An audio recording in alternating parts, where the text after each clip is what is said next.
रात गहरी थी, आसमान तारों से भरा हुआ था और चारों ओर मंदिरों की घंटियों की मधुर ध्वनि गूंज रही थी। यह कोई साधारण रात नहीं थी। ये पवित्र पर्व महाशिवरात्रि की रात थी, जिसे जागरण, भक्ति और आस्था की रात कहा जाता है। मान्यता है कि इसी पावन रात में भगवान शिवा और माता पार्वती का विवाह हुआ था, इसलिए इस दिन को दिव्य मिलन का प्रतीक माना जाता है। एक ऐसा मिलन जो शक्ति और शांति, ऊर्जा और धैर्य को एक साथ लाता है।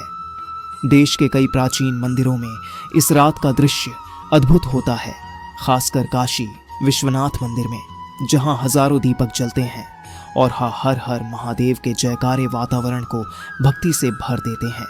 कहते हैं कि शिवरात्रि की रात जागकर सच्चे मन से प्रार्थना करने से मन को शांति मिलती है और व्यक्ति अपने अंदर की नकारात्मकता को छोड़कर नई शुरुआत कर सकता है।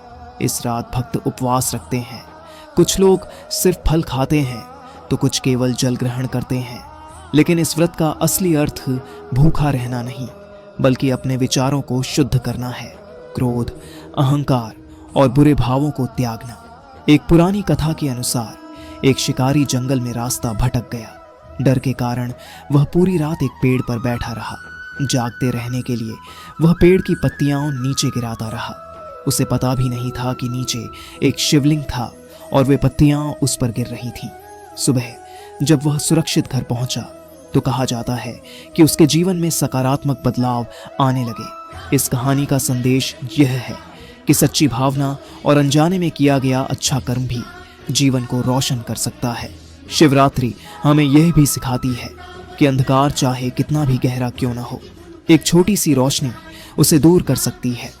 जैसे रात के बाद सुबह आती है, वैसे ही कठिन समय के बाद खुशियां भी आती हैं। कई लोग इस रात ध्यान करते हैं क्योंकि माना जाता है कि शांत मन से बैठने पर व्यक्ति खुद को बेहतर समझ पाता है। यह खुद से मिलने की रात है, अपने डर को पहचानने और अपने सपनों को मजबूत करने की रात। शिव का अर्थ सिर्फ एक देवता नहीं, बल्कि परिवर्तन भी है। पुरानी आदतों को छोड़कर नई राह चुनना ही सच्चा विकास है। इसलिए जब अगली बार शिवरात्रि आए और मंदिरों की घंटियां सुनाई दें, तो एक पल रुककर गहरी सांस लें और मन ही मन यह संकल्प करें, मैं हर दिन खुद का बेहतर रूप बनूंगा, क्योंकि यही इस पावन रात का सबसे बड़ा संदेश है।